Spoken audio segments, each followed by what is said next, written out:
Okay, we are live. Perfect. Go to here. No, I need to test something because I don't know if this works. So I'm going to try this. See, I'm going to leave the room, see if it works. If not, we'll see what we do. I shouldn't have taken that off yet. Because I need to make sure this works as well.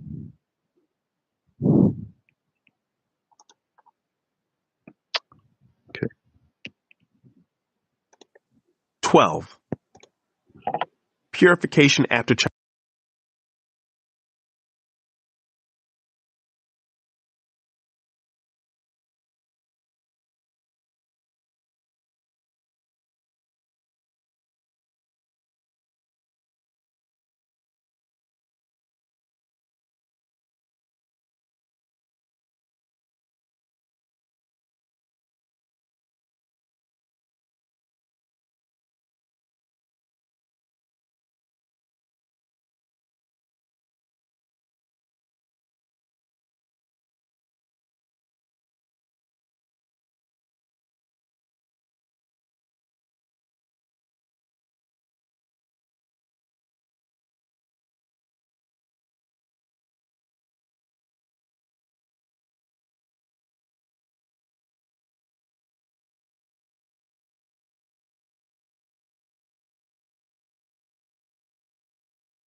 Okay.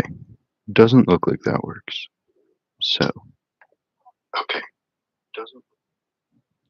We're gonna try this again, but we're not gonna be able to do that. I will do this. 12. Purification after childbirth. The Lord said to Moses, "Give the following instructions to the people of Israel. If a woman becomes pregnant and gives birth to a son, she will be ceremonially unclean for 7 days, just as she is unclean during her menstrual period. On the 8th day, the boy's foreskin must be circumcised. After waiting 33 days, she will be purified from the bleeding of childbirth. During this time of purification, she must not touch anything that is set apart as holy, and she must not enter the sanctuary until her time of purification is over. If a woman gives birth to a daughter, she will be ceremonially unclean for 2 weeks, just as she is unclean during her menstrual period. After waiting 66 days, she will be purified from the bleeding of childbirth. When the time of purification is completed for either a son or a daughter, the woman must bring a 1-year-old lamb for a burnt offering and a young pigeon or turtle dove for a purification offering. She must bring her offerings to the priest at the entrance of the tabernacle. The priest will then present them to the Lord to purify her. Then she will be ceremonially clean again after her bleeding at childbirth. These are the instructions for a woman after the birth of a son or a daughter. If a woman cannot afford to bring a lamb, she must bring 2 turtle doves or 2 young pigeons. One will be for the burnt offering and the other for the purification offering. The priest will sacrifice them to purify her, and she will be ceremonially clean.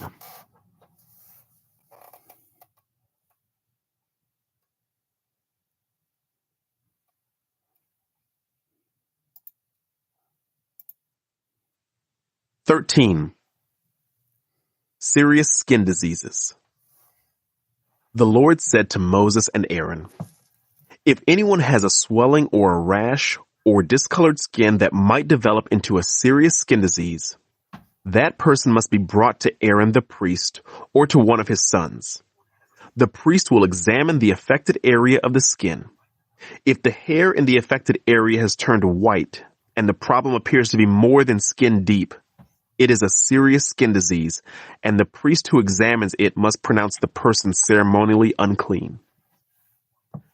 But if the affected area of the skin is only a white discoloration and does not appear to be more than skin deep, and if the hair on the spot has not turned white, the priest will quarantine the person for 7 days. On the 7th day, the priest will make another examination. If he finds the affected area has not changed and the problem is not spread on the skin, the priest will quarantine the person for 7 more days. On the 7th day, the priest will make another examination. If he finds the affected area has faded and has not spread, the priest will pronounce the person ceremonially clean. It was only a rash. The person's clothing must be washed and the person will be ceremonially clean. But if the rash continues to spread after the person has been examined by the priest and has been pronounced clean, the infected person must return to be examined again. If the priest finds that the rash has spread, he must pronounce the person ceremonially unclean, for it is indeed a skin disease. Anyone who develops a serious skin disease must go to the priest for an examination. If the priest finds a white swelling on the skin and some hair on the spot has turned white, and there is an open sore in the affected area, it is a chronic skin disease, and the priest must pronounce the person ceremonially unclean. In such cases, the person need not be quarantined, for it is obvious that the skin is defiled by the disease. Now suppose the disease has spread all over the person's skin, covering the body from head to foot.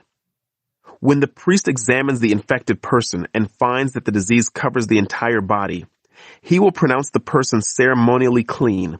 Since the skin has turned completely white, the person is clean. But if any open sores appear, the infected person will be pronounced ceremonially unclean. The priest must make this pronouncement as soon as he sees an open sore, since open sores indicate the presence of a skin disease. However, if the open sores heal and turn white like the rest of the skin, the person must return to the priest for another examination. If the affected areas have indeed turned white, the priest will then pronounce the person ceremonially clean by declaring, "You are clean." If anyone has a boil on the skin that has started to heal, but a white swelling or a reddish-white spot develops in its place, that person must go to the priest to be examined. If the priest examines it and finds it to be more than skin deep, and if the hair in the affected area has turned white, the priest must pronounce the person ceremonially unclean. The boil has become a serious skin disease. But if the priest finds no white hair on the affected area, and the problem appears to be no more than skin deep and has faded, the priest must quarantine the person for 7 days. If during that time the affected area spreads on the skin, the priest must pronounce the person ceremonially unclean because it is a serious disease. But if the area grows no larger and does not spread, it is merely the scar from the boil, and the priest will pronounce the person ceremonially clean.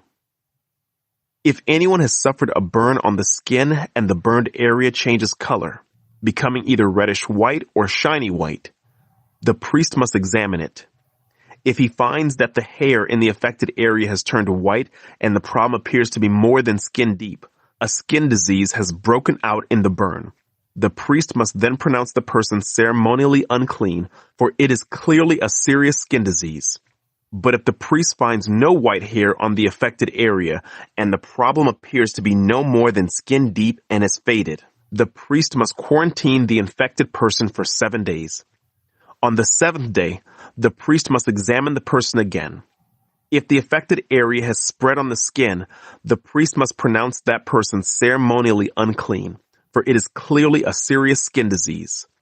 But if the affected area has not changed or spread on the skin and has faded, it is simply a swelling from the burn. The priest will then pronounce the person ceremonially clean, for it is only the scar from the burn. If anyone, either a man or woman, has a sore on the head or chin, the priest must examine it. If he finds it is more than skin deep and has fine yellow hair on it, the priest must pronounce the person ceremonially unclean. It is a scabby sore of the head or chin. If the priest examines the scabby sore, and finds that it is only skin deep, but there is no black hair on it, he must quarantine the person for 7 days. On the 7th day, the priest must examine the sore again. If he finds that the scabby sore has not spread, and there is no yellow hair on it, and it appears to be only skin deep, the person must shave off all hair except the hair on the affected area. Then the priest must quarantine the person for another 7 days. On the 7th day, he will examine the sore again. If it is not spread and appears to be no more than skin deep, the priest will pronounce the person ceremonially clean. The person's clothing must be washed, and the person will be ceremonially clean. But if the scabby sore begins to spread after the person is pronounced clean, the priest must do another examination. If he finds that the sore has spread, the priest does not need to look for yellow hair. The infected person is ceremonially unclean. But if the color of the scabby sore does not change and black hair has grown on it, it has healed. The priest will then pronounce the person ceremonially clean. If anyone, either a man or woman, has shiny white patches on the skin, the priest must examine the affected area. If he finds that the shiny patches are only pale white, this is a harmless skin rash, and the person is ceremonially clean. If a man loses his hair and his head becomes bald, he is still ceremonially clean. And if he loses hair on his forehead, he simply has a bald forehead. He is still clean. However, if a reddish-white sore appears on the bald area on top of his head or on his forehead, this is a skin disease. The priest must examine him, and if he finds swelling around the reddish-white sore anywhere on the man's head and it looks like a skin disease, the man is indeed infected with a skin disease and is unclean. The priest must pronounce him ceremonially unclean because of the sore on his head. Those who suffer from a serious skin disease must tear their clothing and leave their hair uncombed. They must cover their mouth and call out, "Unclean! Unclean!" As long as the serious disease lasts, they will be ceremonially unclean. They must live in isolation in their place outside the camp. Treatment of contaminated clothing. Now suppose mildew contaminates some woolen or linen clothing, woolen or linen fabric, the hide of an animal, or anything made of leather. If the contaminated area in the clothing, the animal hide, the fabric, or the leather article has turned greenish or reddish, it is contaminated with mildew and must be shown to the priest. After examining the affected spot, the priest will put the article in quarantine for 7 days. On the 7th day, the priest must inspect it again. If the contaminated area has spread, the clothing or fabric or leather is clearly contaminated by a serious mildew and is ceremonially unclean. The priest must burn the item, the clothing, the woolen or linen fabric, or piece of leather. For it has been contaminated by a serious mildew, it must be completely destroyed by fire. But if the priest examines it and finds that the contaminated area has not spread in the clothing, the fabric, or the leather, the priest will order the object to be washed and then quarantined for 7 more days. Then the priest must examine the object again. If he finds that the contaminated area has not changed color after being washed, even if it did not spread, the object is defiled. It must be completely burned up, whether the contaminated spot is on the inside or outside. But if the priest examines it and finds that the contaminated area has faded after being washed, he must cut the spot from the clothing, the fabric, or the leather. If the spot later reappears on the clothing, the fabric, or the leather article, the mildew is clearly spreading, and the contaminated object must be burned up. But if the spot disappears from the clothing, the fabric, or the leather article after it has been washed, it must be washed again. Then it will be ceremonially clean. These are the instructions for dealing with mildew that contaminates woolen or linen clothing, or fabric, or anything made of leather. This is how the priest will determine whether these items are ceremonially clean or unclean. 14. Cleansing from skin diseases. And the Lord said to Moses, "The following instructions are for those seeking ceremonial purification from a skin disease. Those who have been healed must be brought to the priest, who will examine them at a place outside the camp. If the priest finds that someone has been healed of a serious skin disease, he will perform a purification ceremony using 2 live birds that are ceremonially clean, a stick of cedar, some scarlet yarn, and a hyssop branch. The priest will order that 1 bird be slaughtered over a clay pot filled with fresh water. He will take the live bird, the cedar stick, the scarlet yarn, and the hyssop branch and dip them into the blood of the bird that was slaughtered over the fresh water. The priest will then sprinkle the blood of the dead bird 7 times on the person being purified of the skin disease. When the priest has purified the person, he will release the live bird in the open field to fly away. The persons being purified must then wash their clothes, shave off all their hair, and bathe themselves in water. Then, they will be ceremonially clean and may return to the camp. However, they must remain outside their tents for 7 days. On the 7th day, they must again shave all the hair from their heads, including the hair of the beard and eyebrows. They must also wash their clothes and bathe themselves in water. Then they will be ceremonially clean. On the 8th day, each person being purified must bring 2 male lambs and a 1-year-old female lamb, all with no defects, along with a grain offering of 6 quarts of choice flour moistened with olive oil and a cup of olive oil. Then the officiating priest will present that person for purification along with the offerings before the Lord at the entrance of the tabernacle. The priest will take 1 of the male lambs and the olive oil and present them as a guilt offering, lifting them up as a special offering before the Lord. He will then slaughter the male lamb in the sacred area where sin offerings and burnt offerings are slaughtered. As with the sin offering, the guilt offering belongs to the priest. It is a most holy offering. The priest will then take some of the blood of the guilt offering and apply it to the lobe of the right ear, the thumb of the right hand, and the big toe of the right foot of the person being purified. Then the priest will pour some of the olive oil into the palm of his own left hand. He will dip his right finger into the oil in his palm and sprinkle some of it with his finger 7 times before the Lord. The priest will then apply some of the oil in his palm over the blood from the guilt offering that is on the lobe of the right ear, the thumb of the right hand, and the big toe of the right foot of the person being purified. The priest will apply the oil remaining in his hand to the head of the person being purified. Through this process, the priest will purify the person before the Lord. Then the priest must present the sin offering to purify the person who was cured of the skin disease. After that, the priest will slaughter the burnt offering and offer it on the altar along with the grain offering. Through this process, the priest will purify the person who was healed, and the person will be ceremonially clean.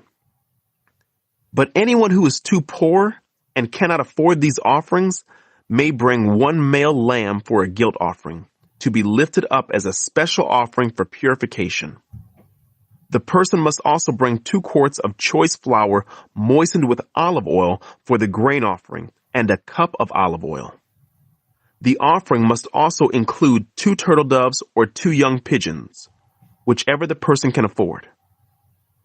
One of the pair must be used for the sin offering and the other for a burnt offering. On the 8th day of the purification ceremony, the person being purified must bring the offerings to the priest in the Lord's presence at the entrance of the tabernacle. The priest will take the lamb for the guilt offering along with the olive oil and lift them up as a special offering to the Lord. Then the priest will slaughter the lamb for the guilt offering. He will take some of its blood and apply it to the lobe of the right ear, the thumb of the right hand, and the big toe of the right foot of the person being purified. The priest will also pour some of the olive oil into the palm of his own left hand. He will dip his right finger into the oil in his palm and sprinkle some of it 7 times before the Lord. The priest will then apply some of the oil in his palm over the blood from the guilt offering that is on the lobe of the right ear, the thumb of the right hand, and the big toe of the right foot of the person being purified. The priest will apply the oil remaining in his hand to the head of the person being purified. Through this process, the priest will purify the person before the Lord. Then the priest will offer the 2 turtle doves or the 2 young pigeons, whichever the person can afford. One of them is for a sin offering, and the other for a burnt offering, to be presented along with the grain offering. Through this process, the priest will purify the person before the Lord. These are the instructions for purification for those who have recovered from a serious skin disease, but who cannot afford to bring the offerings normally required for the ceremony of purification. Treatment of contaminated houses. Then the Lord said to Moses and Aaron, "When you arrive in Canaan, the land I am giving you as your own possession, I may contaminate some of the houses in your land with mildew. The owner of such a house must then go to the priest and say, 'It appears that my house has some kind of mildew.' Before the priest goes in to inspect the house, he must have the house emptied so nothing inside will be pronounced ceremonially unclean. Then the priest will go in and examine the mildew on the walls. If he finds greenish or reddish streaks, and the contamination appears to go deeper than the wall's surface, the priest will step outside the door and put the house in quarantine for 7 days. On the 7th day, the priest must return for another inspection. If he finds that the mildew on the walls of the house has spread, the priest must order that the stones from those areas be removed. The contaminated material will then be taken outside the town to an area designated as ceremonially unclean. Next, the inside walls of the entire house must be scraped thoroughly and the scrapings dumped in the unclean place outside the town. Other stones will be brought in to replace the ones that were removed, and the walls will be replastered. But if the mildew reappears after all the stones have been replaced and the house has been scraped and replastered, the priest must return and inspect the house again. If he finds that the mildew has spread, the walls are clearly contaminated with a serious mildew, and the house is defiled. It must be torn down, and all its stones, timbers, and plasters must be carried out of the town to the place designated as ceremonially unclean. Those who enter the house during the period of quarantine will be ceremonially unclean until evening, and all who sleep or eat in the house must wash their clothing. But if the priest returns for his inspection and finds that the mildew has not reappeared in the house after the fresh plastering, he will pronounce it clean because the mildew is clearly gone. To purify the house, the priest must take 2 birds, a stick of cedar, some scarlet yarn, and a hyssop branch. He will slaughter one of the birds over a clay pot filled with fresh water. He will take the cedar stick, the hyssop branch, the scarlet yarn, and the live bird and dip them into the blood of the slaughtered bird and into the fresh water. Then he will sprinkle the house 7 times. When the priest has purified the house in exactly this way, he will release the live bird in the open fields outside the town. Through this process, the priest will purify the house and it will be ceremonially clean.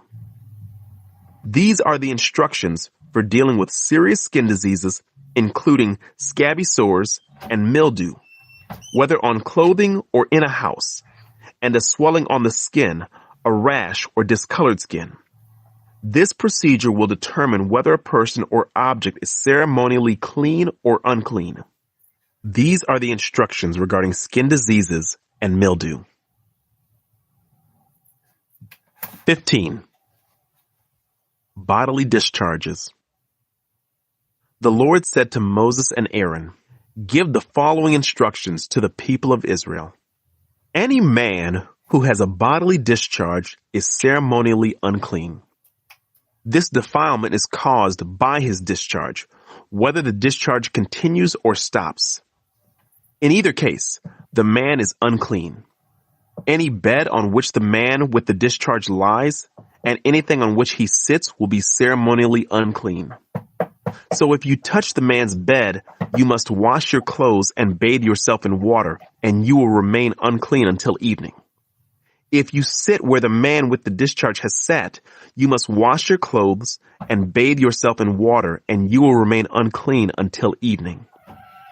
If you touch the man with the discharge, you must wash your clothes and bathe yourself in water, and you will remain unclean until evening. If the man spits on you, you must wash your clothes and bathe yourself in water, and you will remain unclean until evening. Any saddle blanket on which the man rides will be ceremonially unclean. If you touch anything that was under the man, you will be unclean until evening. You must wash your clothes and bathe yourself in water, and you will remain unclean until evening. If the man touches you without first rinsing his hands, you must wash your clothes and bathe yourself in water, and you will remain unclean until evening. Any clay pot the man touches must be broken, and any wooden utensil he touches must be rinsed with water. When the man with the discharge is healed, he must count off 7 days for the period of purification. Then he must wash his clothes and bathe himself in fresh water, and he will be ceremonially clean. On the 8th day, he must get 2 turtle doves or 2 young pigeons and come before the Lord at the entrance of the tabernacle and give his offerings to the priest. The priest will offer 1 bird for a sin offering and the other for a burnt offering. Through this process, the priest will purify the man before the Lord for his discharge. Whenever a man has an emission of semen, he must bathe his entire body in water, and he will remain ceremonially unclean until the next evening. Any clothing or leather with semen on it must be washed in water, and it will remain unclean until evening. After a man and a woman have sexual intercourse, they must each bathe in water, and they will remain unclean until the next evening. Whenever a woman has her menstrual period, she will be ceremonially unclean for 7 days. Anyone who touches her during that time will be unclean until evening. Anything on which the woman lies or sits during the time of her period will be unclean. If any of you touch her bed, you must wash your clothes and bathe yourself in water, and you will remain unclean until evening. If you touch any object she has sat on, you must wash your clothes and bathe yourself in water, and you will remain unclean until evening.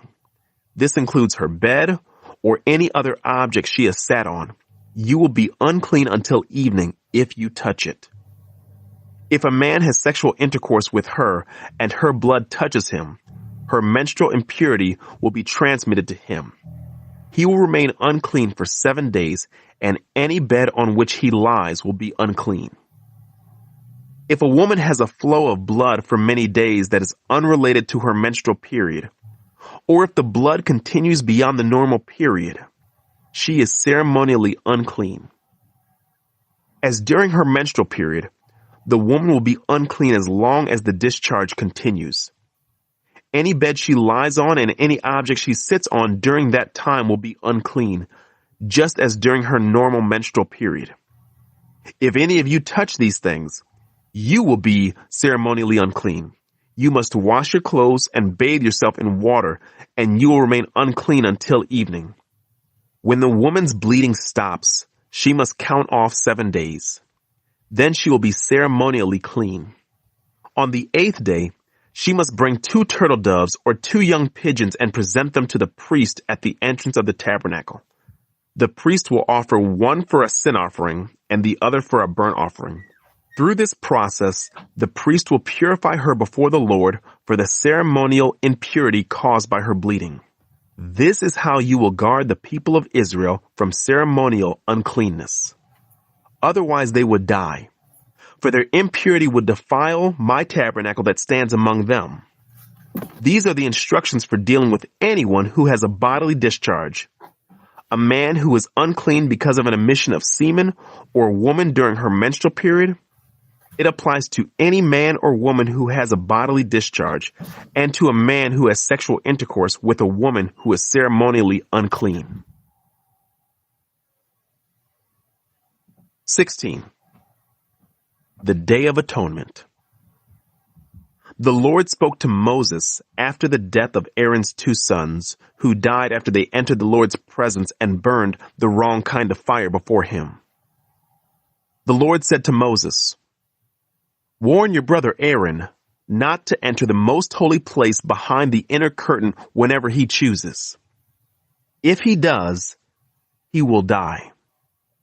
For the ark's cover, the place of atonement, is there, and I myself am present in the cloud above the atonement cover. When Aaron enters the sanctuary area, he must follow these instructions fully. He must bring a young bull for a sin offering and a ram for a burnt offering. He must put on his linen tunic and the linen undergarments worn next to his body. He must tie the linen sash around his waist and put the linen turban on his head. These are sacred garments, so he must bathe himself in water before he puts them on.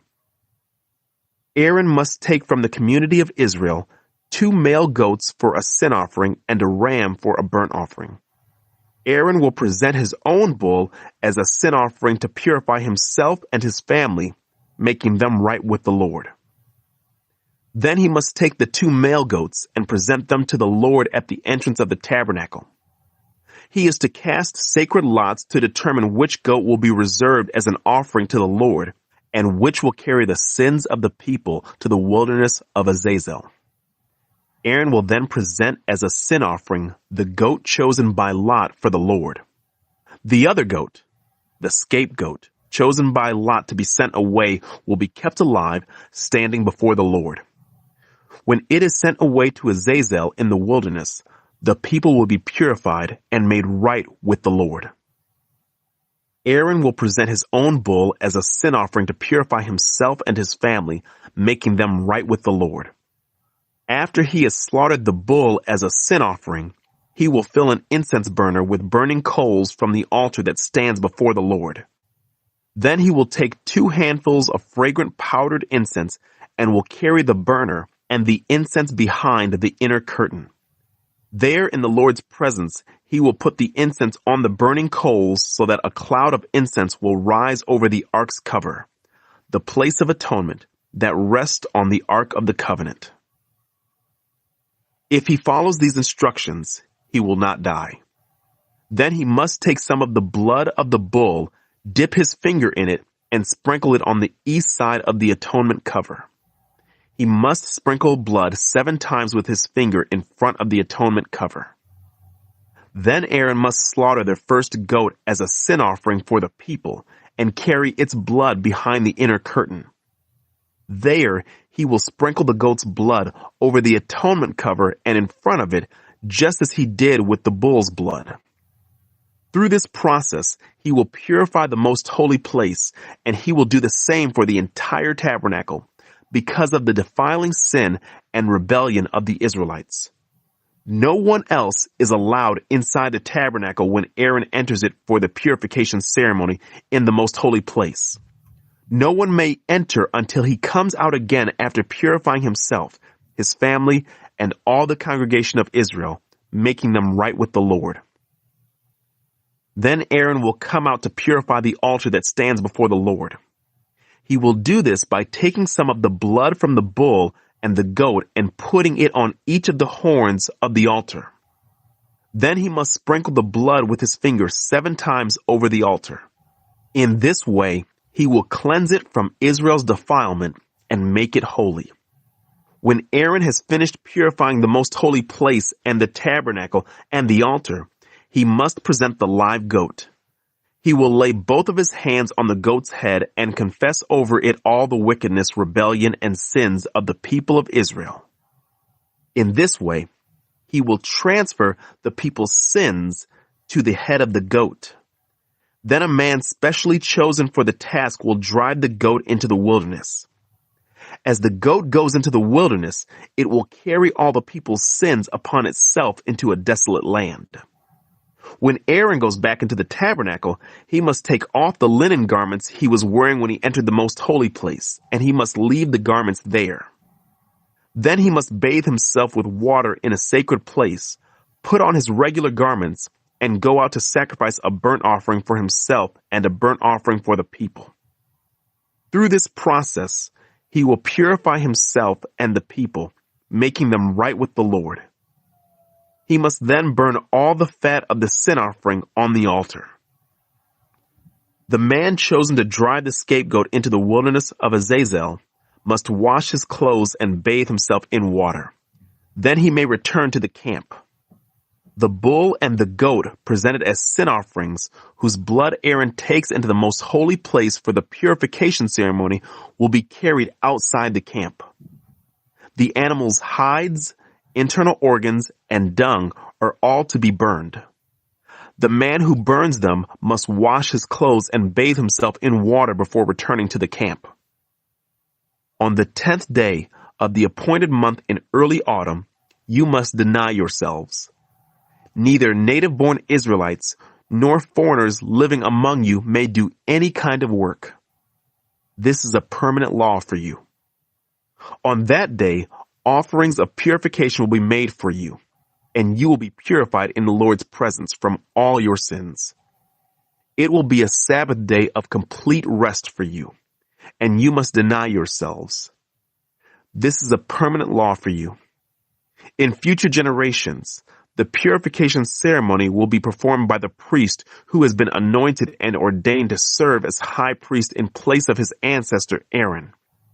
He will put on the holy linen garments and purify the most holy place, the tabernacle, the altar, the priest, and the entire congregation. This is a permanent law for you to purify the people of Israel from their sins, making them right with the Lord once each year. Moses followed all these instructions exactly as the Lord had commanded him. 17. Prohibitions against eating blood. Then the Lord said to Moses, "Give the following instructions to Aaron and his sons and all the people of Israel. This is what the Lord has commanded. If any native Israelite sacrifices a bull or a lamb or a goat anywhere inside or outside the camp, instead of bringing it to the entrance of the tabernacle to present it as an offering to the Lord, that person will be as guilty as a murderer. Such a person has shed blood and will be cut off from the community. The purpose of this rule is to stop the Israelites from sacrificing animals in the open fields. It will ensure that they bring their sacrifices to the priest at the entrance of the tabernacle, so he can present them to the Lord as peace offerings. Then the priest will be able to splatter the blood against the Lord's altar at the entrance of the tabernacle, and he will burn the fat as a pleasing aroma to the Lord. The people must no longer be unfaithful to the Lord by offering sacrifices to the goat idols. This is a permanent law for them to be observed from generation to generation.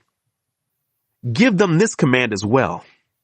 If any native Israelite or foreigner living among you offers a burnt offering or a sacrifice, but does not bring it to the entrance of the tabernacle to offer it to the Lord, that person will be cut off from the community. And if any native Israelite or foreigner living among you eats or drinks blood in any form, I will turn against that person and cut him off from the community of your people. For the life of the body is in its blood. I have given you the blood on the altar to purify you, making you right with the Lord. It is the blood given in exchange for a life that makes purification possible. That is why I have said to the people of Israel, you must never eat or drink blood, neither you nor the foreigners living among you. And if any native Israelite or foreigner living among you goes hunting and kills an animal or bird that is approved for eating, he must drain its blood and cover it with earth. The life of every creature is in its blood. That is why I have said to the people of Israel, you must never eat or drink blood.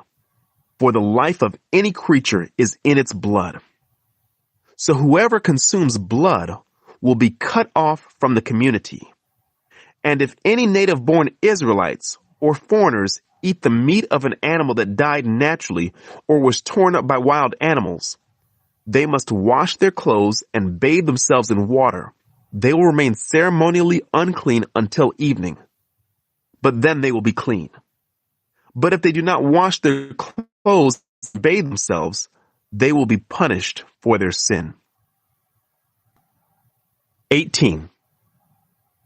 Forbidden sexual practices. Then the Lord said to Moses, "Give the following instructions to the people of Israel. I am the Lord your God, so do not act like the people in Egypt, where you used to live, or like the people of Canaan, where I am taking you. You must not imitate their way of life. You must obey all my regulations and be careful to obey my decrees.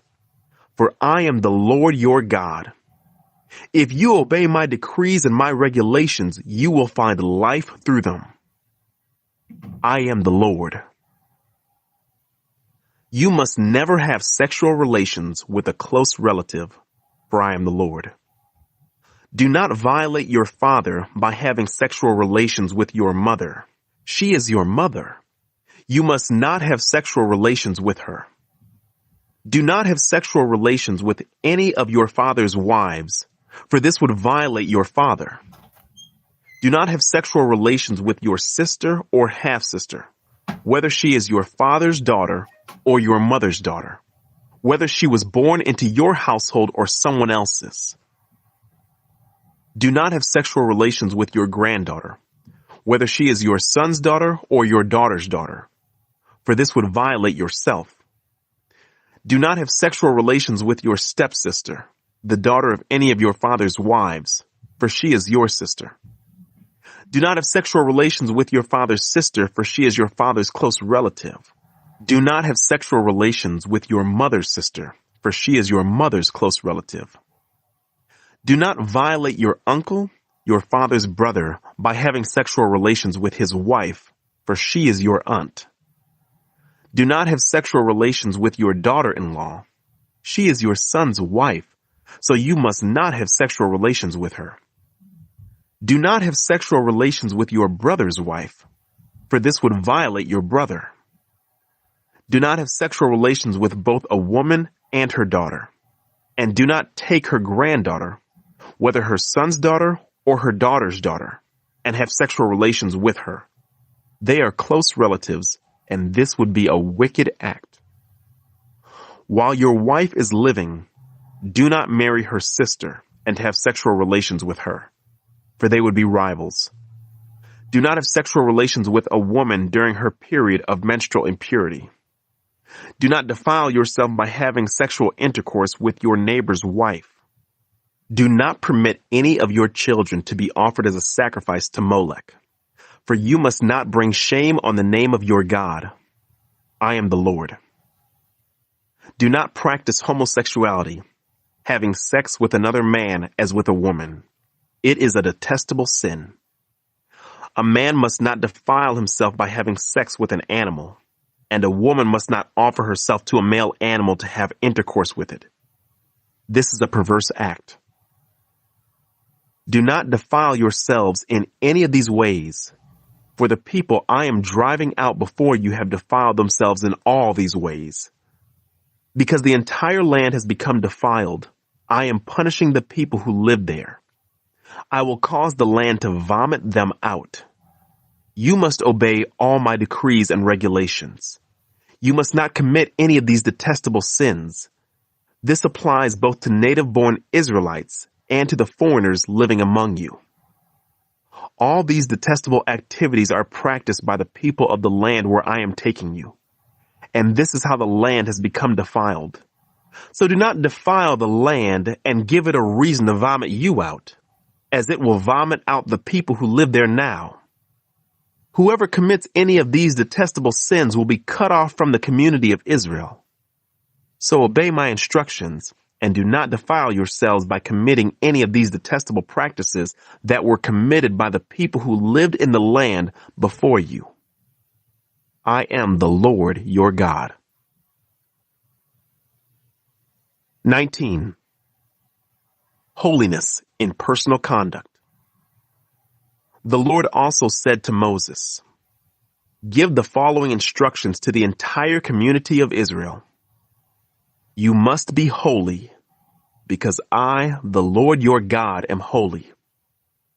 Each of you must show great respect for your mother and father, and you must always observe my Sabbath days of rest. I am the Lord your God. Do not put your trust in idols or make metal images of gods for yourselves. I am the Lord your God. When you sacrifice a peace offering to the Lord, offer it properly so you will be accepted by God. The sacrifice must be eaten on the same day you offer it or on the next day. Whatever is left over until the third day must be completely burned up. If any of the sacrifice is eaten on the third day, it will be contaminated, and I will not accept it. Anyone who eats it on the third day will be punished for defiling what is holy to the Lord and will be cut off from the community. When you harvest the crops of your land, do not harvest the grain along the edges of your fields, and do not pick up what the harvesters drop. It is the same with your grape crop. Do not strip every last bunch of grapes from the vines, and do not pick up the grapes that fall to the ground. Leave them for the poor and the foreigners living among you. I am the Lord your God. Do not steal. Do not deceive or cheat one another. Do not bring shame on the name of your God by using it to swear falsely. I am the Lord. Do not defraud or rob your neighbor. Do not make your hired workers wait until the next day to receive their pay. Do not insult the deaf or cause the blind to stumble. You must fear your God. I am the Lord. Do not twist justice in legal matters by favoring the poor or being partial to the rich and powerful. Always judge people fairly. Do not spread slanderous gossip among your people. Do not stand idly by when your neighbor's life is threatened. I am the Lord. Do not nurse hatred in your heart for any of your relatives. Confront people directly so you will not be held guilty for their sin. Do not seek revenge or bear a grudge against a fellow Israelite, but love your neighbor as yourself. I am the Lord. You must obey all my decrees. Do not mate two different kinds of animals. Do not plant your field with two different kinds of seed. Do not wear clothing woven from two different kinds of thread. If a man has sex with a slave girl whose freedom has never been purchased, but who is committed to become another man's wife, he must pay full compensation to her master. But since she is not a free woman, neither the man nor the woman will be put to death. The man, however, must bring a ram as a guilt offering and present it to the Lord at the entrance of the tabernacle. The priest will then purify him before the Lord with the ram of the guilt offering, and the man's sin will be forgiven. When you enter the land and plant fruit trees, leave the fruit unharvested for the first 3 years and consider it forbidden. Do not eat it. In the 4th year, the entire crop must be consecrated to the Lord as a celebration of praise. Finally, in the 5th year, you may eat the fruit. If you follow this pattern, your harvest will increase. I am the Lord your God. Do not eat meat that has not been drained of its blood. Do not practice fortune-telling or witchcraft. Do not trim off the hair on your temples or trim your beards. Do not cut your bodies for the dead, and do not mark your skin with tattoos. I am the Lord. Do not defile your daughter by making her a prostitute, or the land will be filled with prostitution and wickedness. Keep my Sabbath days of rest and show reverence toward my sanctuary. I am the Lord. Do not defile yourselves by turning to mediums or to those who consult the spirits of the dead. I am the Lord your God. Stand up in the presence of the elderly and show respect for the aged. Fear your God. I am the Lord.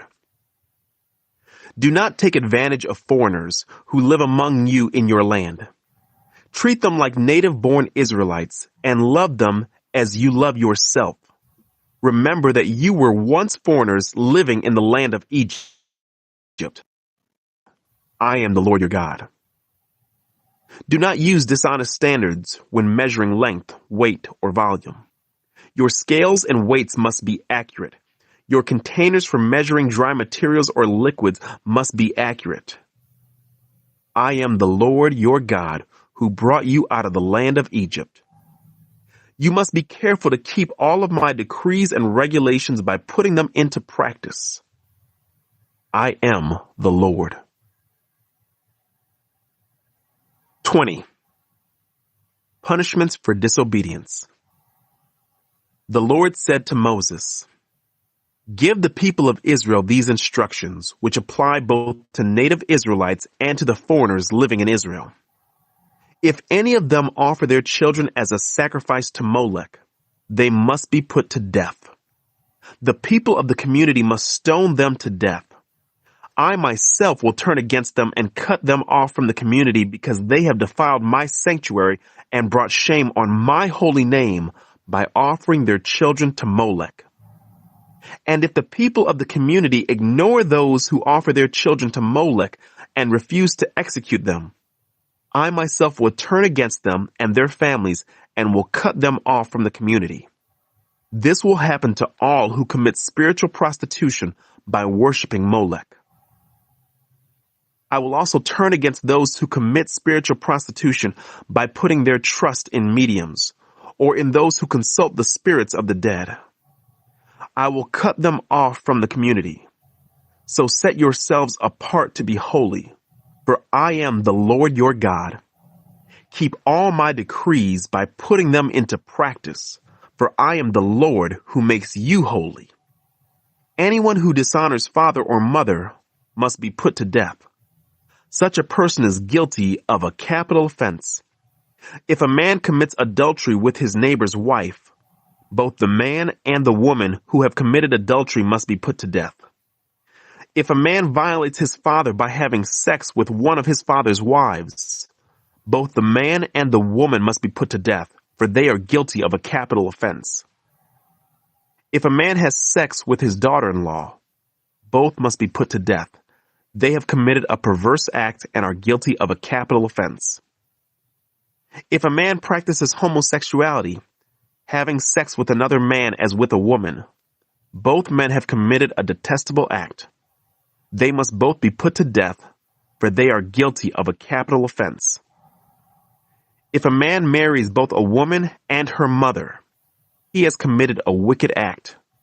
The man and both women must be burned to death, to wipe out such wickedness from among you. If a man has sex with an animal, he must be put to death and the animal must be killed. If a woman presents herself to a male animal to have intercourse with it, she and the animal must both be put to death. You must kill both, for they are guilty of a capital offense.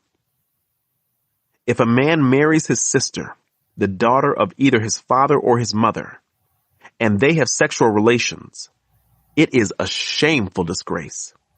They must be publicly cut off from the community. Since the man has violated his sister, he will be punished for his sin. If a man has sexual relations with a woman during her menstrual period, both of them must be cut off from the community, for together they have exposed the source of her blood flow. Do not have sexual relations with your aunt, whether your mother's sister or your father's sister.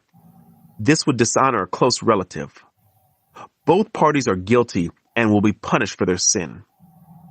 If a man has sex with his uncle's wife, he has violated his uncle.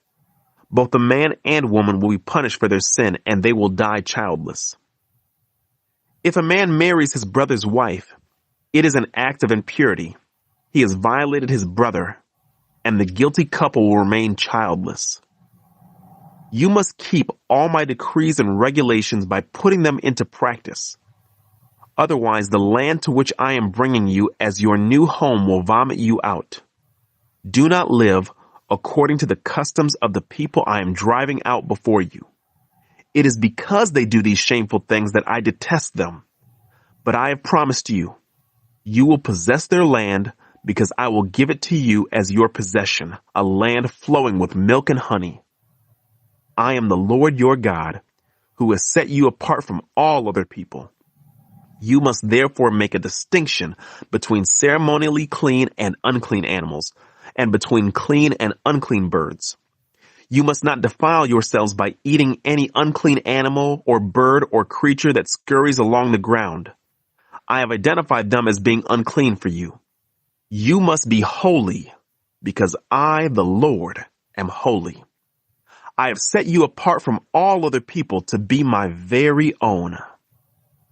Men and women among you who act as mediums or who consult the spirits of the dead must be put to death by stoning. They are guilty of a capital offense. 21. Instructions for the priest. The Lord said to Moses, "Give the following instructions to the priest, the descendants of Aaron. A priest must not make himself ceremonially unclean by touching the dead body of a relative. The only exceptions are his closest relatives, his mother or father, son or daughter, brother or his virgin sister who depends on him because she has no husband. But a priest must not defile himself and make himself unclean for someone who is related to him only by marriage. The priest must not shave their heads or trim their beards or cut their bodies. They must be set apart as holy to their God and must never bring shame on the name of God. They must be holy, for they are the ones who present the special gifts to the Lord, gifts of food for their God. Priests may not marry a woman defiled by prostitution, and they may not marry a woman who is divorced from her husband, for priests are set apart as holy to their God. You must treat them as holy because they offer up food to your God. You must consider them holy because I, the Lord, am holy, and I make you holy. If a priest's daughter defiles herself by becoming a prostitute, she also defiles her father's holiness, and she must be burned to death. The high priest has the highest rank of all the priests. The anointing oil has been poured on his head, and he has been ordained to wear the priestly garments. He must never leave his hair uncombed or tear his clothing. He must not defile himself by going near a dead body. He may not make himself ceremonially unclean even for his father or mother. He must not defile the sanctuary of his God by leaving it to attend to a dead person, for he has been made holy by the anointing oil of his God. I am the Lord. The high priest may marry only a virgin. He may not marry a widow, a woman who is divorced, or a woman who has defiled herself by prostitution. She must be a virgin from his own clan, so that he will not dishonor his descendants among his clan. For I am the Lord who makes him holy. Then the Lord said to Moses, "Give the following instructions to Aaron. In all future generations, none of your descendants who has any defect will qualify to offer food to his God. No one who has a defect qualifies, whether he is blind, lame, disfigured, deformed, or has a broken foot or arm, or is hunchbacked or dwarfed, or has a defective eye or skin sores or scabs or damaged testicles. No descendant of Aaron who has a defect may approach the altar to present special gifts to the Lord. Since he has a defect, he may not approach the altar to offer food to his God.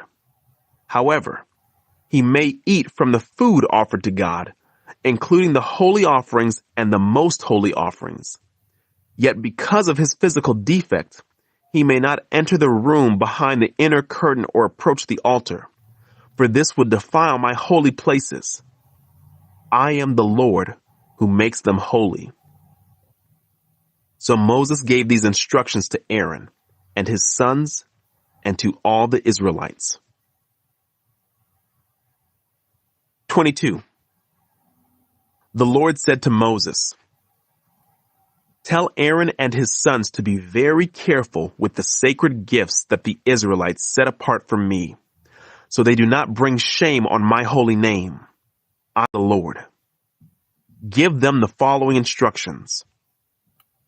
In all future generations, if any of your descendants is ceremonially unclean when he approaches the sacred offerings that the people of Israel consecrate to the Lord, he must be cut off from my presence. I am the Lord. If any of Aaron's descendants has a skin disease or any kind of discharge that makes him ceremonially unclean, he may not eat from the sacred offerings until he has been pronounced clean. He also becomes unclean by touching a corpse, or by having an emission of semen, or by touching a small animal that is unclean, or by touching someone who is ceremonially unclean for any reason. The man who is defiled in any of these ways will remain unclean until evening. He may not eat from the sacred offerings until he has bathed himself in water. When the sun goes down, he will be ceremonially clean again and may eat from the sacred offerings, for this is his food. He may not eat an animal that has died a natural death or has been torn apart by wild animals, for this would defile him. I am the Lord. The priests must follow my instructions carefully. Otherwise, they will be punished for their sin and will die for violating my instructions. I am the Lord who makes them holy. No one priest family may eat the sacred offerings. Even guests and hired workers in a priest's home are not allowed to eat them. However, if the priest buys a slave for himself, the slave may eat from the sacred offerings. And if his slaves have children, they also may share his food.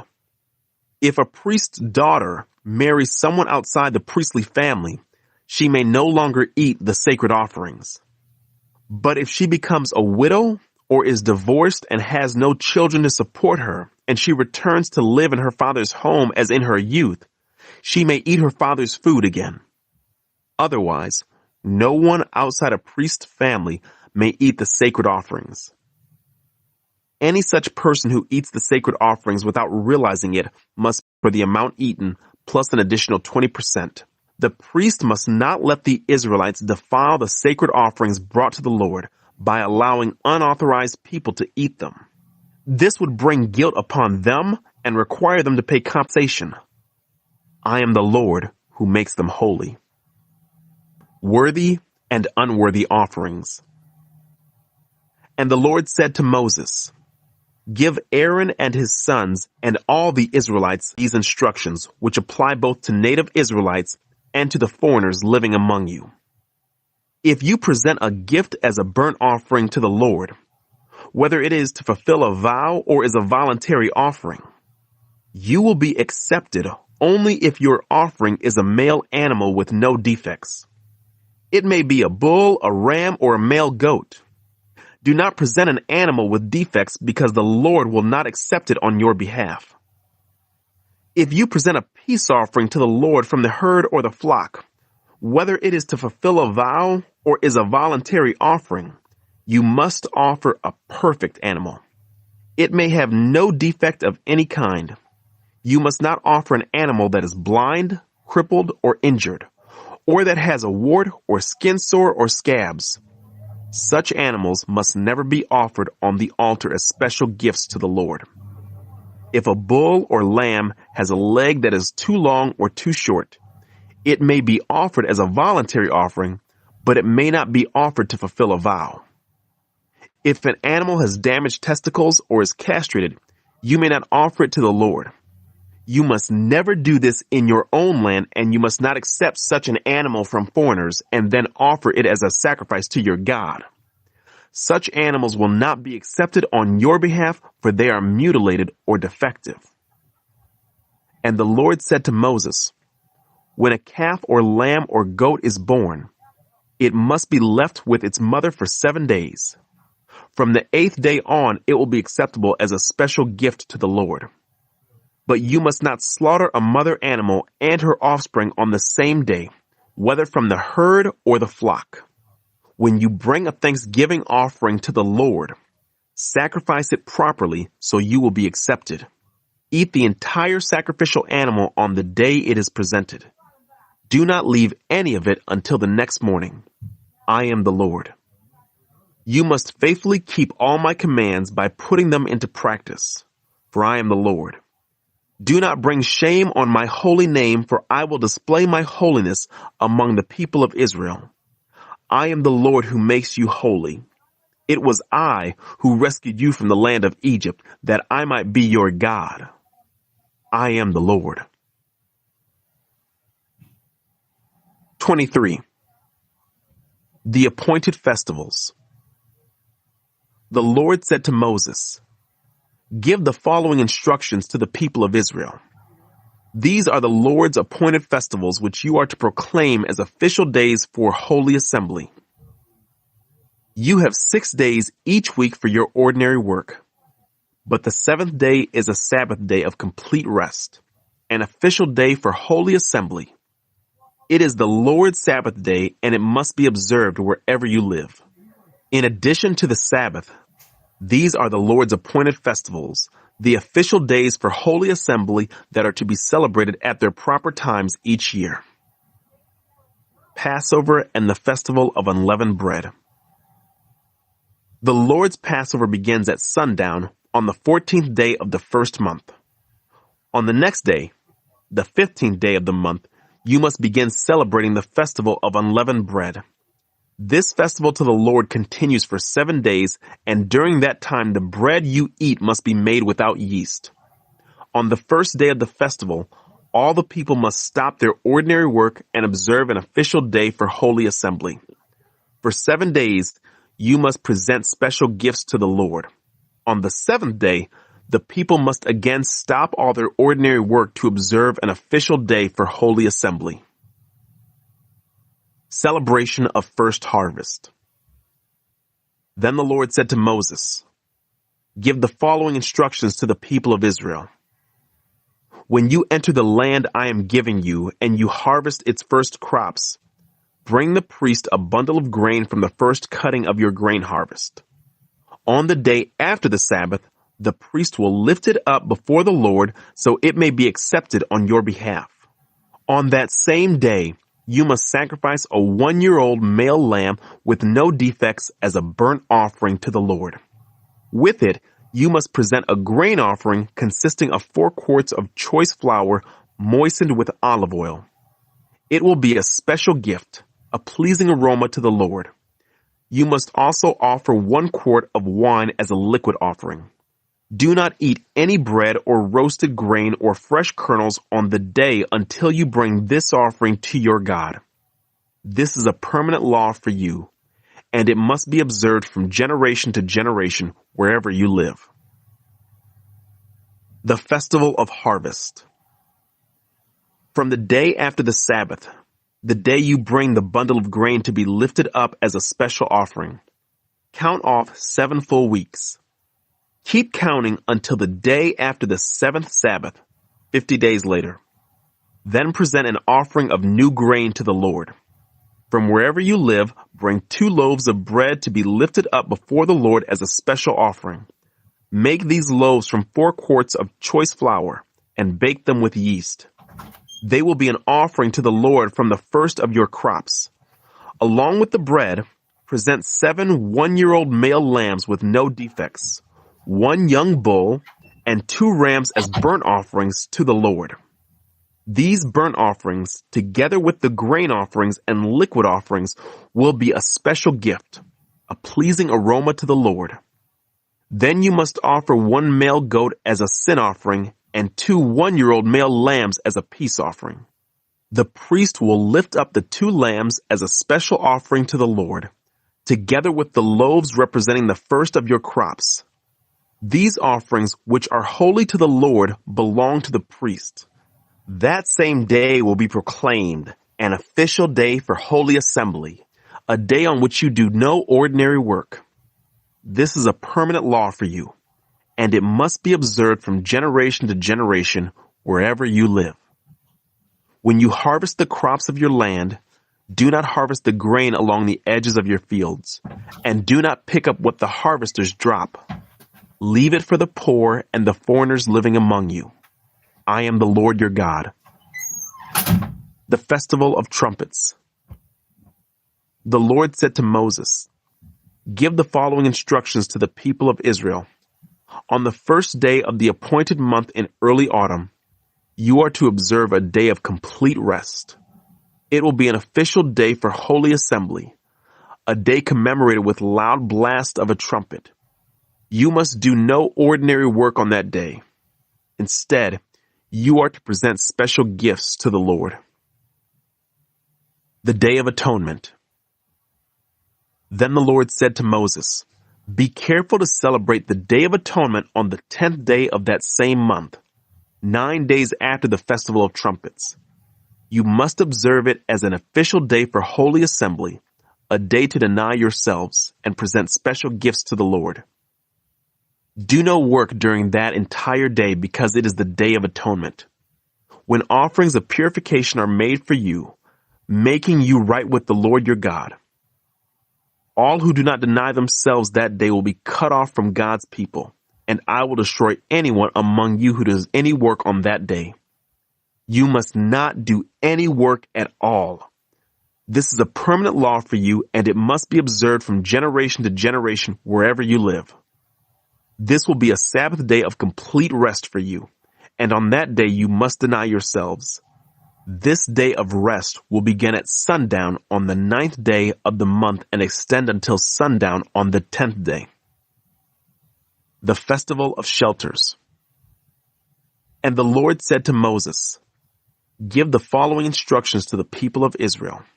Begin celebrating the Festival of Shelters on the 15th day of the appointed month, 5 days after the Day of Atonement.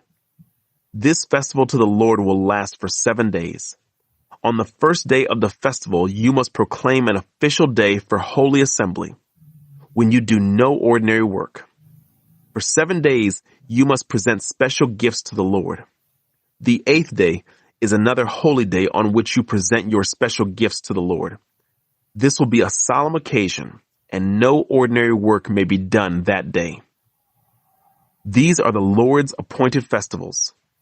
Celebrate them each year as official days for holy assembly by presenting special gifts to the Lord: burnt offerings, grain offerings, sacrifices, and liquid offerings, each on its proper day. These festivals must be observed in addition to the Lord's regular Sabbath days, and the offerings are in addition to your personal gifts, the offerings you give to fulfill your vows, and the voluntary offerings you present to the Lord. Remember that this 7-day festival to the Lord, the Festival of Shelters, begins on the 15th day of the appointed month, after you have harvested all the produce of the land. The first day and the 8th day of the festival will be days of complete rest. On the first day, gather branches from magnificent trees, palm fronds, boughs from leafy trees, and willows that grow by the streams. Then celebrate with joy before the Lord your God for 7 days. You must observe this festival to the Lord for 7 days every year. This is a permanent law for you, and it must be observed in the appointed month from generation to generation. For 7 days, you must live outside in little shelters. All native-born Israelites must live in shelters. This will remind each new generation of Israelites that I made their ancestors live in shelters when I rescued them from the land of Egypt. I am the Lord your God." So Moses gave the Israelites these instructions regarding the annual festivals of the Lord. 24. Pure oil and holy bread. The Lord said to Moses, "Command the people of Israel to bring you pure oil of pressed olives for the light, to keep the lamps burning continually. This is the lampstand that stands in the tabernacle in front of the inner curtain that shields the Ark of the Covenant. Aaron must keep the lamps burning in the Lord's presence all night. This is a permanent law for you, and it must be observed from generation to generation. Aaron and the priest must tend the lamps on the pure gold lampstand continually in the Lord's presence. You must bake 12 flat loaves of bread from choice flour using 4 quarts of flour for each loaf. Place the bread before the Lord on the pure gold table and arrange the loaves in 2 stacks with 6 loaves in each stack. Put some pure frankincense near each stack to serve as a representative offering, a special gift presented to the Lord. Every Sabbath day, this bread must be laid out before the Lord as a gift from the Israelites. It is an ongoing expression of the eternal covenant. The loaves of bread will belong to Aaron and his descendants, who must eat them in a sacred place, for they are most holy. It is the permanent right of the priest to claim this portion of the special gifts presented to the Lord. An example of just punishment. One day, a man who had an Israelite mother and an Egyptian father came out of his tent and got into a fight with one of the Israelite men. During the fight, this son of an Israelite woman blasphemed the name of the Lord with a curse. So the man was brought to Moses for judgment. His mother was Shelomith, the daughter of Debrai of the tribe of Dan. They kept the man in custody until the Lord's will in the matter should become clear to them. Then the Lord said to Moses, "Take the blasphemer outside the camp and tell all those who heard the curse to lay their hands on his head. Then let the entire community stone him to death. Say to the people of Israel, those who curse their God will be punished for their sin. Anyone who blasphemes the name of the Lord must be stoned to death by the whole community of Israel. Any native-born Israelite or foreigner among you who blasphemes the name of the Lord must be put to death. Anyone who takes another person's life must be put to death. Anyone who kills another person's animal must pay for it in full, a live animal for the animal that was killed. Anyone who injures another person must be dealt with according to the injury inflicted. A fracture for a fracture, an eye for an eye, a tooth for a tooth. Whatever anyone does to injure another person must be paid back in kind.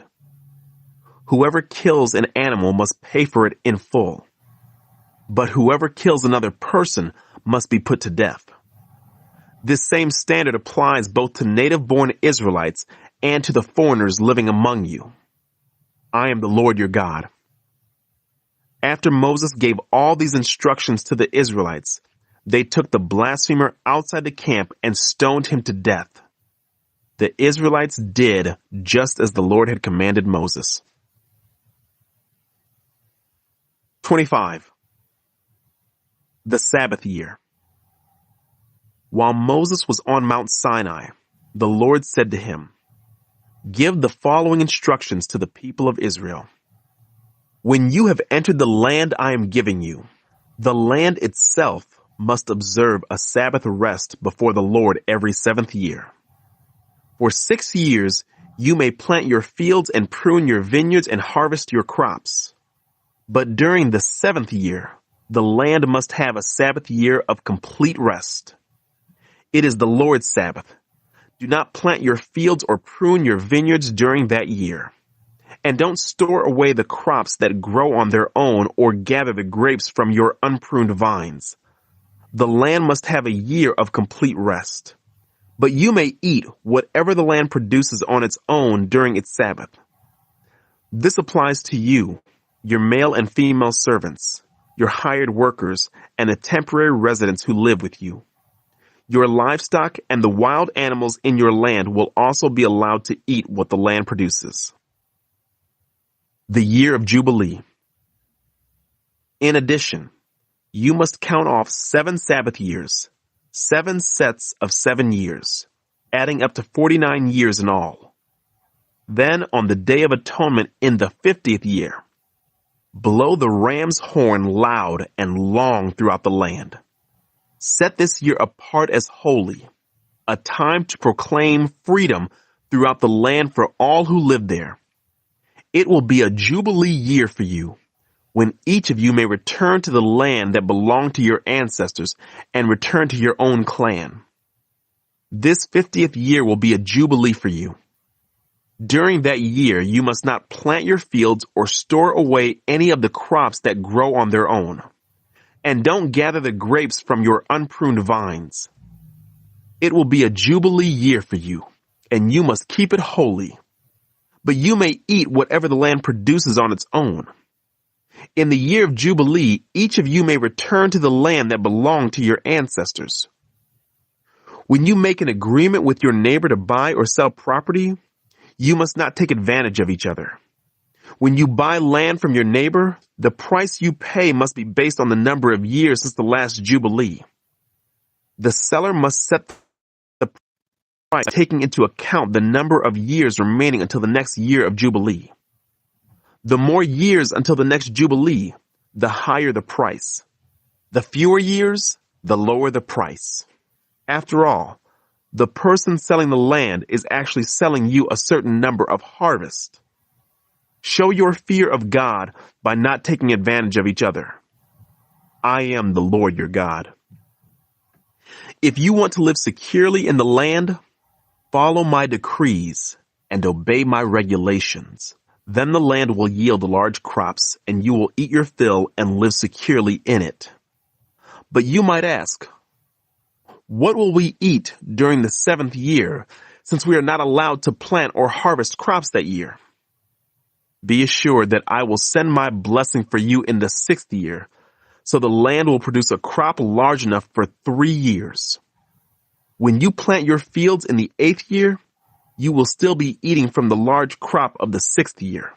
In fact, you will still be eating from that large crop when the new crop is harvested in the 9th year. Redemption of property. The land must never be sold on a permanent basis, for the land belongs to me. You are only foreigners and tenant farmers working for me. With every purchase of land, you must grant the seller the right to buy it back. If one of your fellow Israelites falls into poverty and is forced to sell some family land, then a close relative should buy it back for him. If there is no close relative to buy the land, but the person who sold it gets enough money to buy it back, he then has the right to redeem it from the one who bought it. The price of the land will be discounted according to the number of years until the next year of Jubilee. In this way, the original owner can then return to the land. But if the original owner cannot afford to buy back the land, it will remain with the new owner until the next year of Jubilee. In the Jubilee year, the land must be returned to the original owners so they can return to their family land. Anyone who sells a house inside a walled town has the right to buy it back for a full year after its sale. During that year, the seller retains the right to buy it back. But if it is not bought back within a year, the sale of the house within the walled town cannot be reversed. It will become the permanent property of the buyer. It will not be returned to the original owner in the year of Jubilee. But a house in a village, a settlement without fortified walls, will be treated like property in the countryside. Such a house may be bought back at any time, and it must be returned to the original owner in the year of Jubilee. The Levites always have the right to buy back a house they have sold within the towns allotted to them. And any property that is sold by the Levites, all houses within the Levitical towns must be returned in the year of Jubilee. After all, the houses in the towns reserved for the Levites are the only property they own in all Israel. The open pasture land around the Levitical towns may never be sold. It is their permanent possession. Redemption of the poor and enslaved. If one of your fellow Israelites falls into poverty and cannot support himself, support him as you would a foreigner or a temporary resident and allow him to live with you. Do not charge interest or make a profit at his expense. Instead, show your fear of God by letting him live with you as your relative. Remember, do not charge interest on money you lend him or make a profit on food you sell him. I am the Lord your God, who brought you out of the land of Egypt to give you the land of Canaan and to be your God. If one of your fellow Israelites falls into poverty and is forced to sell himself to you, do not treat him as a slave. Treat him instead as a hired worker or as a temporary resident who lives with you, and he will serve you only until the year of Jubilee. At that time, he and his children will no longer be obligated to you, and they will return to their clans and go back to the land originally allotted to their ancestors. The people of Israel are my servants, whom I brought out of the land of Egypt, so they must never be sold as slaves. Show your fear of God by not treating them harshly. However, you may purchase male and female slaves from among the nations around you. You may also purchase the children of temporary residents who live among you, including those who have been born in your land. You may treat them as your property, passing them on to your children as a permanent inheritance. You may treat them as slaves, but you must never treat your fellow Israelites this way. Suppose a foreigner or temporary resident becomes rich while living among you. If any of your fellow Israelites fall into poverty and are forced to sell themselves to such a foreigner or to a member of his family, they still retain the right to be bought back, even after they have been purchased. They may be bought back by a brother, an uncle, or a cousin. In fact, anyone from the extended family may buy them back. They may also redeem themselves if they have prospered. They will negotiate the price of their freedom with the person who bought them. The price will be based on the number of years from the time they were sold until the next year of Jubilee, whatever it would cost to hire a worker for that period of time. If many years still remain until the Jubilee, they will repay the proper proportion of what they received when they sold themselves.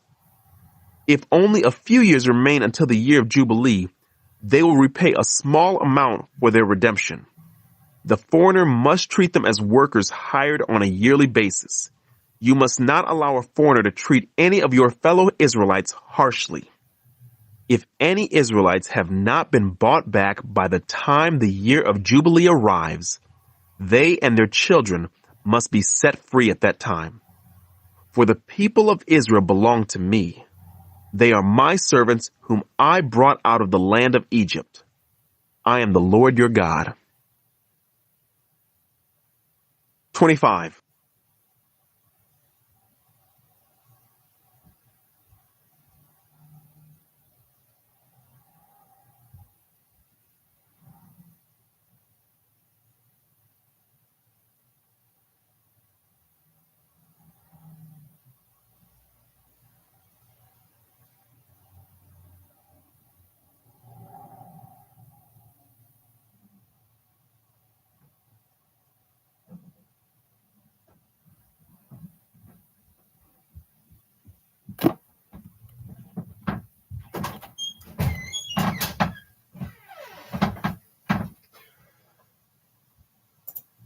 "26.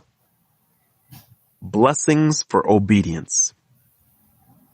Do not make idols or set up carved images or sacred pillars or sculptured stones in your land so you may worship them. I am the Lord your God. You must keep my Sabbath days of rest and show reverence for my sanctuary. I am the Lord. If you follow my decrees and are careful to obey my commands, I will send you the seasonal rains. The land will then yield its crops, and the trees of the field will produce their fruit. Your threshing season will overlap with the grape harvest, and your grape harvest will overlap with the season of planting grain. You will eat your fill and live securely in your own land. I will give you peace in the land, and you will be able to sleep with no cause for fear. I will rid the land of wild animals and keep your enemies out of your land. In fact, you will chase down your enemies and slaughter them with your swords. 5 of you will chase 100, and 100 of you will chase 10,000. All your enemies will fall beneath your sword. I will look favorably upon you, making you fertile and multiplying your people, and I will fulfill my covenant with you. You will have such a surplus of crops that you will need to clear out the old grain to make room for the new harvest. I will live among you, and I will not despise you. I will walk among you. I will be your God, and you will be my people. I am the Lord your God who brought you out of the land of Egypt, so you would no longer be their slaves. I broke the yoke of slavery from your neck so you can walk with your heads held high. Punishments for disobedience. However, if you do not listen to me or obey all these commands, and if you break my covenant by rejecting my decrees, treating my regulations with contempt and refusing to obey my commands, I will punish you. I will bring sudden terrors upon you, wasting diseases and burning fevers that will cause your eyes to fail and your life to ebb away. You will plant your crops in vain because your enemies will eat them. I will turn against you, and you will be defeated by your enemies. Those who hate you will rule over you, and you will run even when no one is chasing you. And if, in spite of all this, you still disobey me, I will punish you 7 times over for your sins. I will break your proud spirit by making the skies as unyielding as iron and the earth as hard as bronze. All your work will be for nothing, for your land will yield no crops and your trees will bear no fruit. If even then you remain hostile toward me and refuse to obey me, I will inflict disaster on you 7 times over for your sins. I will send wild animals that will rob you of your children and destroy your livestock. Your numbers will dwindle and your roads will be deserted. And if you fail to learn the lesson and continue your hostility toward me, then I myself will be hostile toward you. I will personally strike you with calamity 7 times over for your sins. I will send armies against you to carry out the curse of the covenant you have broken. When you run to your towns for safety, I will send a plague to destroy you there, and you will be handed over to your enemies. I will destroy your food supply, so that 10 women will need only 1 oven to bake bread for their families. They will ration your food by weight, and though you have food to eat, you will not be satisfied. If, in spite of all this, you still refuse to listen and still remain hostile toward me, then I will give full vent to my hostility. I myself will punish you 7 times over for your sins. Then you will eat the flesh of your own sons and daughters. I will destroy your pagan shrines and knock down your places of worship. I will leave your lifeless corpses piled on top of your lifeless idols, and I will despise you. I will make your cities desolate and destroy your places of pagan worship. I will take no pleasure in your offerings that should be a pleasing aroma to me. Yes, I myself will devastate your land, and your enemies who come to occupy it will be appalled at what they see. I will scatter you among the nations and bring out my sword against you. Your land will become desolate and your cities will lie in ruins. Then at last the land will enjoy its neglected Sabbath years as it lies desolate while you are in exile in the land of your enemies. Then the land will finally rest and enjoy the Sabbaths it missed. As long as the land lies in ruins, it will enjoy the rest you never allowed it to take every 7th year while you lived in it. And for those of you who survive, I will demoralize you in the land of your enemies. You will live in such fear that the sound of a leaf driven by the wind will send you fleeing. You will run as though fleeing from a sword, and you will fall even when no one pursues you. Though no one is chasing you, you will stumble over each other as though fleeing from a sword. You will have no power to stand up against your enemies. You will die among the foreign nations and be devoured in the land of your enemies. Those of you who survive will waste away in your enemies' lands because of their sins and the sins of their ancestors. But at last, my people will confess their sins and the sins of their ancestors for betraying me and being hostile toward me.